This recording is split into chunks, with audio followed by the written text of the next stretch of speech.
Bonjour. Aujourd'hui, on va voir ce qui se passe à la Cour internationale de justice parce que c'est très important pour la suite des événements. La Cour de justice internationale dont on a parlé souvent et on a dit que là, ça va changer beaucoup de choses dans ce conflit israélo-palestinien. Parce que depuis que l'Afrique du Sud a déposé sa plainte contre Israël pour génocide et crimes contre l'humanité et nettoyage ethnique, la Cour a pris ce dossier à cœur elle l'a jugé recevable et compétente pour cela. Donc là, on va suivre le cours des événements. Le 19 juillet 2024, la Cour internationale de justice a émis un avis juridique consultatif sur les conséquences juridiques des politiques et pratiques d'Israël dans les territoires palestiniens occupés, y compris Jérusalem-Est et Gaza, si l'occupation est jugée effective. Cet avis était émis en réponse à la demande de l'Assemblée générale des Nations unies, qui a adopté la résolution 77-247 le 30 décembre 2022. La Cour a jugé qu'elle avait compétence pour donner l'avis demandé. À l'unanimité, la Cour est d'avis que la présence continue d'Israël dans les territoires occupés est illégale et qu'en conséquence, elle doit mettre fin à cette occupation. L'annexion de larges parties du territoire palestinien par des colonies et des infrastructures est illégale. La Cour constate une discrimination systémique fondée sur l'ethnie ou l'origine, ce qui viole l'article 3 sur l'apartheid de la Convention pour l'élimination de toute forme de discrimination raciale. La Cour rappelle que le droit à l'autodétermination est un droit fondamental en droit international. La Cour souligne que tous les États ont l'obligation de ne pas reconnaître comme légales les situations créées par l'occupation illégale et de ne pas apporter d'assistance à maintenir cette situation. Les organisations internationales sont également concernées. Rien que ce point a valu que beaucoup de pays sont en train de se désengager d'Israël, de ne plus apporter leur aide à Israël, parce qu'ils peuvent être poursuivis pour complicité. Surtout, comme on a dit, depuis la plainte de l'Afrique du Sud, dont on n'y revient pas là parce qu'elle suit son cours, mais on donne déjà un aperçu de l'architecture qui est en train de se faire à la Cour internationale de justice et qui va changer beaucoup de choses. Les organisations internationales sont également concernées par cette complicité si elle est avérée et si Israël est condamné. Parce que comme on a dit, cet avis est consultatif, donc non contraignant. Mais il pose un cadre juridique très lourd qui peuvent apporter des fondements à la politique de certains États ou des Nations Unies ou pour émettre des résolutions contraignantes.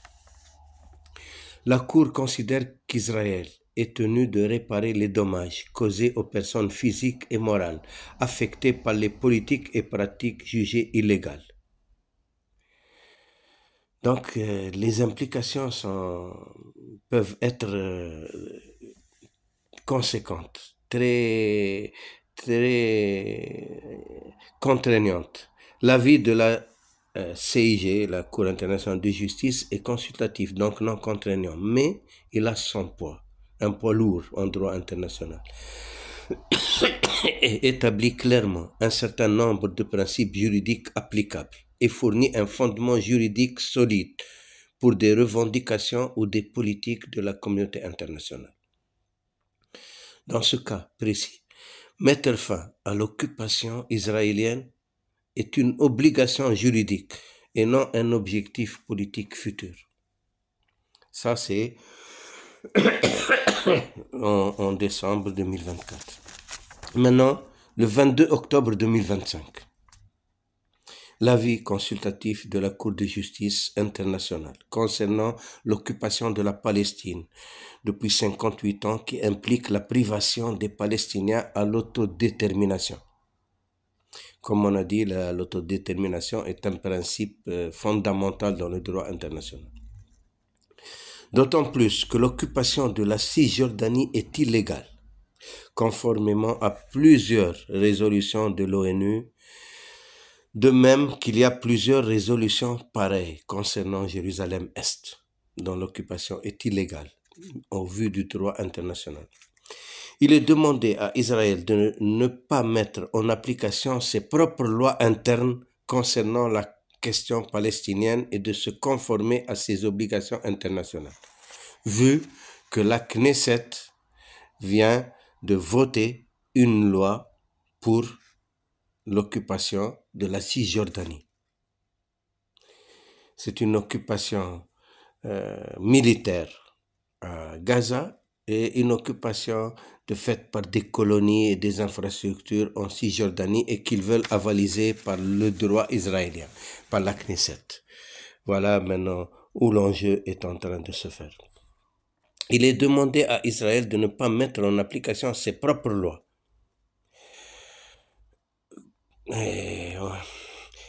Mais aussi de respecter le droit humanitaire en permettant aux Palestiniens d'avoir le droit de recourir à toute l'aide humanitaire nécessaire qui leur permet de recevoir la nourriture et les médicaments ainsi que l'énergie et que tout ce qui est nécessaire pour la vie ou la survie des populations. Il ne faut pas empêcher l'UNRWA et les organisations internationales et humanitaires de faire leur travail afin de venir en aide au peuple palestinien de Gaza. Les programmes de l'UNRWA, en concordance avec le droit à l'autodétermination du peuple palestinien, concernent la nourriture, les soins médicaux, l'éducation et l'enseignement, et qui sont une obligation des Nations Unies. Donc Israël empêche l'UNRWA et les organisations humanitaires et toute l'aide acheminée vers Gaza qui est bloquée dans les frontières et que maintenant avec le dernier accord qui a été fait pour la libération des otages des deux parties et de laisser entrer l'aide humanitaire toujours avec des entraves et Israël paye et maintient des factions palestiniennes qui volent la nourriture pour accuser le Hamas et qui sont des traîtres à la cause palestinienne entretenus par Israël, dont la majorité faisait partie de Daesh, qui voulait créer l'émirat du Sinaï. Donc c'est un jeu qui se passe devant tout le monde, mais seuls les services secrets connaissent les tenants et les aboutissants de cela. Et il y a un plan qui est depuis Ourdi, on a voulu faire de Sinaï une base parce qu'elle veut reprendre Israël, le Sinaï. Et elle entretient des djihadistes soi-disant de Daesh ou d'Al-Qaïda ou de Jabhat al-Nusra et qu'elle les aide pour déjà enlever Bachar Assad qui faisait le pont entre l'Iran et Hezbollah, donc l'axe de la résistance. Et beaucoup de musulmans sont entrés dans cela, soi-disant sunnites, pour contrer l'invasion chiite qui a été un jeu créé par les services secrets israéliens, américains, anglais, français et tout le bazar pour déstabiliser la Syrie qui est aujourd'hui une poudrière qui peut exploser à tout moment dans le Proche-Orient et qui va être divisée en Kurdes, en Ismaélites, en Alaouites. Et voilà, on est en train d'assister au démantèlement du Proche-Orient. Et Israël va continuer encore avec le Hezbollah. Ils veulent attaquer le Hezbollah parce que ils doivent ou faire la guerre à Hezbollah, ou au Houthi du Yémen, ou à l'Iran. Et ils veulent entraîner les Américains dans leur jeu. Et là, Trump veut mettre le holà à cela. Il veut créer une Rivera avec ses amis du Golfe, notamment l'Arabie Saoudite et les Émirats, qui tiennent à la création d'un État palestinien, tout à leur honneur. Ils affirment la création de l'État palestinien dans les frontières de 67, avec les Jérusalem-Est comme capitale, comme le plan du roi Abdallah l'avait proposé depuis 2002. Donc, c'est déjà très bien. Mais en même temps, il demande la démilitarisation de Gaza, donc d'éradiquer le Hamas, d'enlever les armes de Hamas ou de laisser partir, parce qu'ils ne veulent pas de résistance armée. Eux, ils préfèrent négocier, trouver des solutions avec leur ami Trump. Donc Trump maintenant est entre ses amis arabes et ses amis israéliens. Et les deux financent, les deux donnent de l'argent.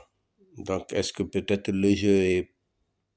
Il y a une surenchère dans cela. Parce que comme les juifs messianistes et les lobbies juifs dans le monde donnent de l'argent, et les pays du Golfe donnent de l'argent. Mais ils n'ont pas de solution commune. Certes, ils veulent des infrastructures, technologies, aller dans une alliance avec les technologies de pointe d'Israël et des États-Unis. Ils rêvent de cela, de la high-tech. Et dans la finance aussi, ils sont très impliqués dans la haute finance. Déjà, peut-être beaucoup des partenaires israéliens et du Golfe sont ensemble dans des grandes compagnies, dans des grands investissements. Mais Israël doit coopérer. C'est maintenant la Cour de justice internationale demande. Mais dans son avis, Israël doit coopérer sincèrement et humainement dans cette mission et aussi se conformer aux résolutions de l'ONU et du Conseil de sécurité afin de régler ce conflit qui perdure et que finalement la paix s'installe entre Israël et la Palestine avec deux pays indépendants qui auront des frontières bien définies et sûres. C'est ainsi que la paix dans toute la région régnera au grand bonheur des populations. Donc la Cour internationale de justice va dans ce sens. La création de l'État d'Israël, les Arabes n'ont qu'à soutenir cela. Donc on est d'accord avec tous ceux qui soutiennent ce plan. Mais désarmer le Hamas et la laisser dans les mains d'Israël qui fait fi de toutes ces résolutions du droit international et n'a jamais respecté aucune résolution, aucun accord. Donc c'est prématuré. Les Palestiniens, ils disent de Gaza, je parle des Gazaouis, des résistants de Gaza, ils disent qu'ils sont prêts à remettre les armes, mais à un État palestinien. Quand un État palestinien est créé, on est d'accord, ils vont remettre les armes, mais il n'y aura plus de résistance. Donc on va y venir. Pour toutes ces raisons, la Cour se permet, en vertu du droit international, de donner à l'unanimité cet avis consultatif qui jouit de 10 voix contre une voix. La Cour demande aussi à Israël de ne pas utiliser la privation de nourriture et de médicaments comme arme pour affamer et laisser mourir les populations palestiniennes, ainsi que les prisonniers, qui doivent recevoir nourriture et soins en vertu du droit international, ainsi que les visites de leurs proches et de leurs avocats. Même les prisonniers, ils les affament. Alors qu'on a vu les prisonniers, ou les otages, ou les prisonniers, comme vous voulez, qui sont sortis de Gaza, qu'on a libérés, et qui font des témoignages émouvants sur leurs geôliers, ceux qui les tenaient, qui les protégeaient au détriment de leur vie, et qui enlevaient la nourriture de leur bouche pour les nourrir. Et ils ont témoigné. Il y a eu des témoignages en Israël même, devant la télévision. Comment il est protégé. Et comme Yahya Sinwar lui-même, comment il a protégé un prisonnier plusieurs fois de la mort. Et alors que les Israéliens, pas d'âme, pas de cœur, pas de sentiment, pas d'humanité. Ça choque le monde entier. C'est pour ça que le monde entier se retourne aujourd'hui contre Israël. Ce n'est pas comme veulent le dessiner les Israéliens, c'est de l'antisémitisme. Non, non, non, c'est anti-politique israélienne. La politique d'Israël aujourd'hui, elle est devenue insoutenable. Personne ne peut la soutenir. Personne ne peut. Il reste aujourd'hui que les États-Unis qui fait bloc avec son veto dans les instances internationales pour la création de l'État de Palestine. Maintenant, Trump se trouve en conflit avec la politique israélienne, avec Netanyahou et sa clique, Smotrich et Ben Gvir. Et lui, il veut continuer les accords, trouver une solution, et même il a envoyé Jared Kushner et Steve Witkoff, et il envoie encore Marco Rubio, il a envoyé déjà son vice-président, J.D. Vance, pour trouver des solutions. Et voilà ce qu'il propose finalement, puisque Israël s'est retiré de 47% du territoire à la ligne jaune, donc 53% restent sous la domination israélienne. On va reconstruire dans les 53% là où il y a les Israéliens, on va faire la reconstruction, et puis les autres, 43%, on va trouver des solutions pour que ceux qui veulent vivre décemment, ils viennent après la ligne jaune, et ceux qui veulent encore, ils restent là jusqu'à ce qu'ils séparent les populations des combattants, et après, s'il faut détruire tout. C'est la dernière solution inventée. Ils sont allés la proposer à Mohammed bin Salman et à Mohammed bin Zayed. Maintenant, le problème aussi se pose. Qui sont les forces qui doivent entrer en Cisjordanie, à Gaza, pour protéger les populations et aider à la reconstruction, amener les compagnies de construction à faire le travail? Il y a l'Arabie Saoudite et les Émirats. Ils ont dit qu'eux, ils ne mettront pas un sou dans la reconstruction tant que le Hamas ne sera pas désarmé. Ils ont des problèmes. Pour eux, le Hamas, c'est les frères musulmans. Et ils les combattent. Il y a la Turquie et Qatar, qui eux, on dit qu'ils sont les soutiens des frères musulmans. Eux, ils soutiennent Hamas. Donc, certains considèrent Hamas comme les frères musulmans, alors que le Hamas, c'est des résistants. Ils prennent l'aide où ils la trouvent. Dernièrement, c'est pas la Turquie ou le Qatar qui les aidaient dans leur guerre. C'est l'Iran et c'est Hezbollah. Et c'est les Yéménites, les Houthis, qui ne sont pas des frères musulmans. Ils sont des chiites. L'Iran est chiite imamite, le Hezbollah est chiite imamite, et les Houthis sont des chiites zaïdites. Maintenant, le jeu dans cela, c'est qu'on veut maintenant créer un problème chiite-chiite. On l'a créé depuis une centaine d'années.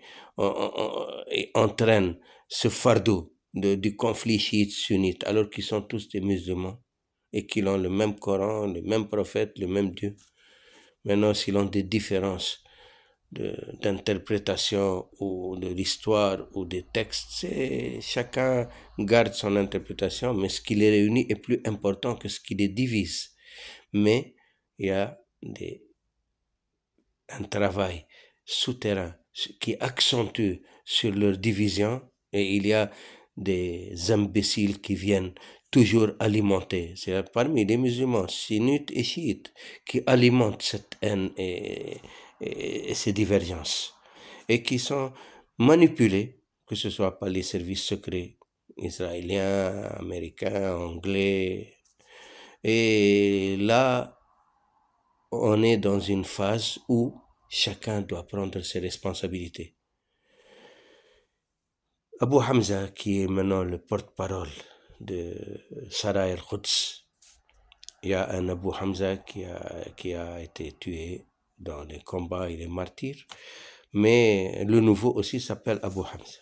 Il dit les armes seront remises à une autorité palestinienne à l'intérieur de Gaza. Donc quand on fait la création de l'État palestinien, où on évacue Gaza, Israël évacue Gaza et il y a une autorité palestinienne qui s'installe, ils peuvent remettre les armes.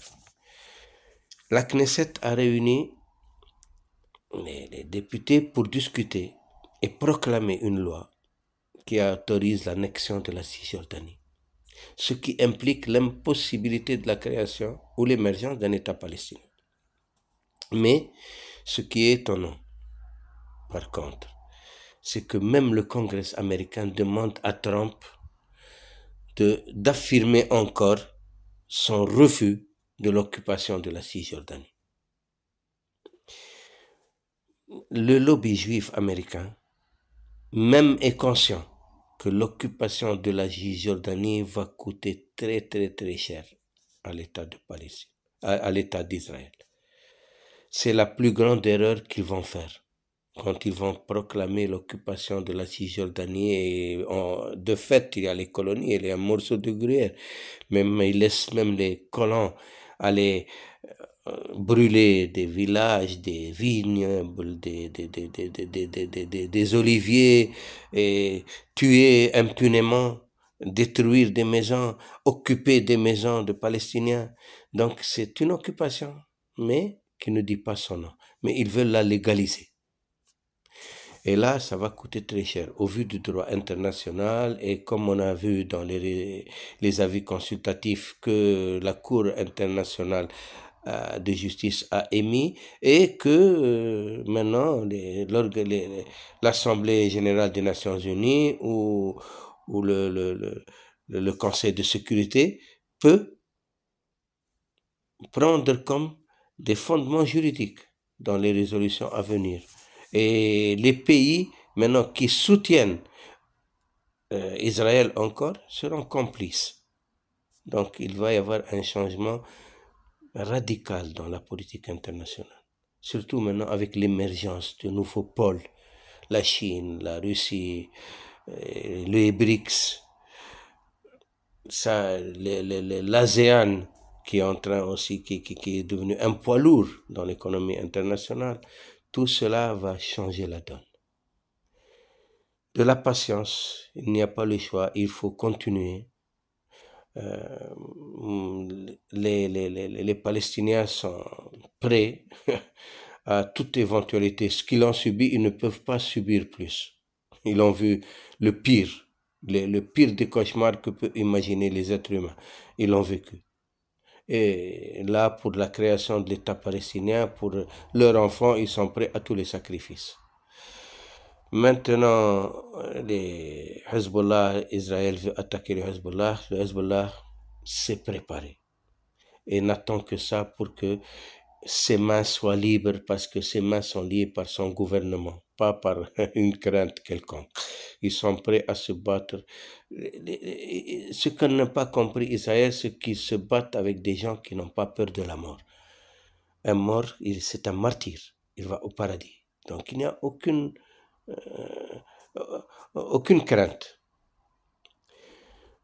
Maintenant, avec les Houthis du Yémen, ils sont indomptables, irréductibles. Et c'est la fierté aujourd'hui du monde arabe et du monde libre. Tout le monde les soutient, partout. Que ce soit en Amérique du Sud, que ce soit en Chine, que ce soit en Russie, en Asie, Pakistan, Afghanistan, tout le monde maintenant admire les Yéménites. Donc une guerre contre les Yéménites va coûter très cher. Et elle leur coûte déjà.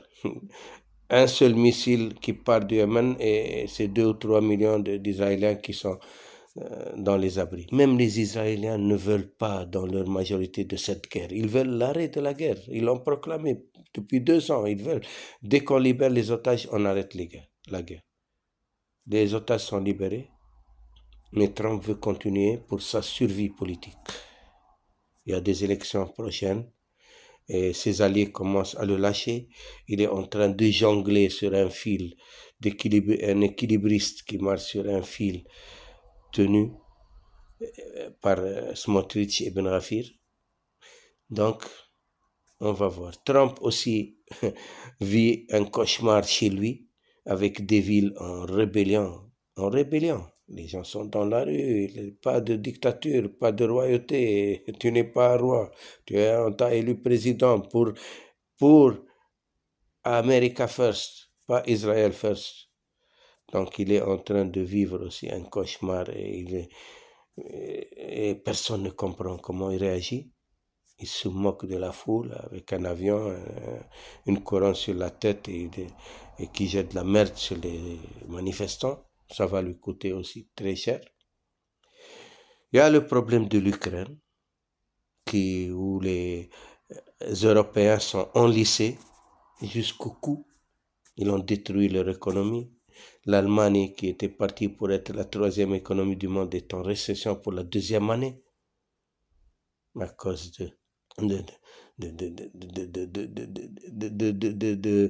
des boycotts qu'ils ont fait pour le gaz et le pétrole russe. Voilà maintenant. Maintenant, ils veulent voler l'argent des Russes et ça va créer une panique dans l'économie internationale. Le manque de confiance qui va s'installer sera irréparable. Sur le plan des armements, ils ont épuisé les stocks de l'OTAN et même des États-Unis. Même Trump qui dit qu'il va donner des armes, qu'il va vendre des armes, ils doivent acheter 750 milliards d'armes. Il n'a même pas ces armes, il faut produire. Et eux, ils n'ont pas l'argent pour acheter. Et même quand il promet de Tomahawk, après il dit non, il ne peut pas les donner parce qu'ils en ont besoin. Les États-Unis eux-mêmes ont besoin. Et ils veulent entrer en guerre avec l'Iran, ou peut-être avec les Houthis, et plus tard peut-être avec la Chine.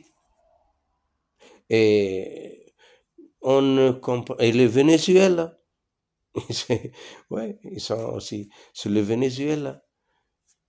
Qui va comprendre cet imbroglio?